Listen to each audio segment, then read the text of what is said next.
ఇవాళ సింగపూర్ పర్యటనకు చంద్రబాబు ఏపీకి పెట్టుబడుల సాధనే లక్ష్యంగా టూర్, కంపెనీలు పారిశ్రామికవేత్తలతో సమావేశాలు. P4 విధానంపై ఏపీ సీఎం సమీక్ష, మార్గదర్శులుగా సీఎం, కుటుంబ సభ్యులు, బంగారు కుటుంబాలకు సాయానికి నిర్ణయం.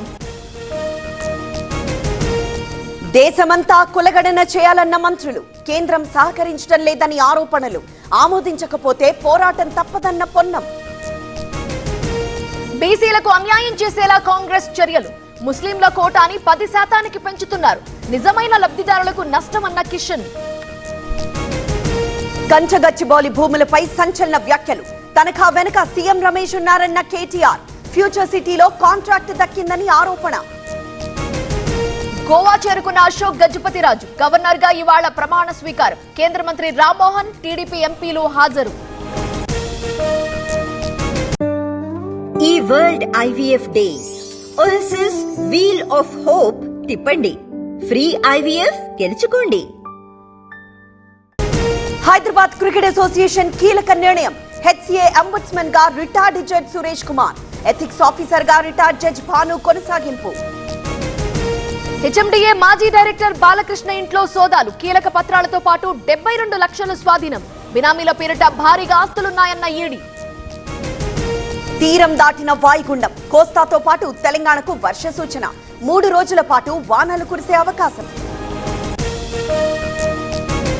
శ్రీశైలం జలాశయానికి కొనసాగుతున్న వరద, 2 గేట్లు ఎత్తి దిగువకు నీటి విడుదల, ప్రస్తుతం 882 అడుగుల నీటి మట్టం. గండిపేటలో చిరుత కోసం కొనసాగుతున్న వేట, పులిని బంధించేందుకు 4 బోన్లు ఏర్పాట్లు, రాత్రిపూట ప్రజలకు బయటకు రావద్దని హెచ్చరిక.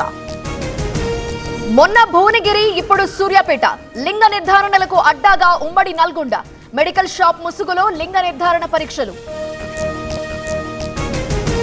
ఖమ్మం జిల్లా కల్లూరులో నాటు తుపాకీల కలకలం, 2 తుపాకులతో పాటు గన్ పౌడర్ స్వాధీనం, 2 వ్యక్తులను అరెస్ట్ చేసిన పోలీసులు.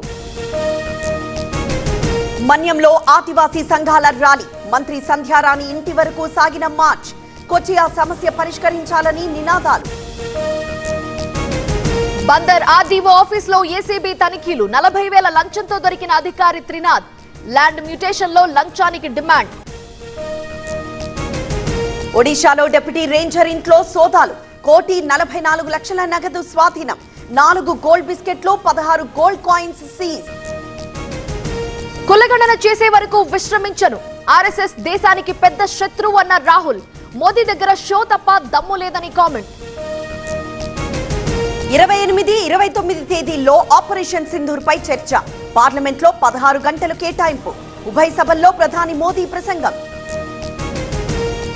మాల్దీవ్స్ తో ఒప్పందంపై మోదీ సంతకాలు, భారత్ తరపున 72 మంది సైనిక వాహనాల బహుమతి, ఇండిపెండెన్స్ వేడుకలకు హాజరవుతున్న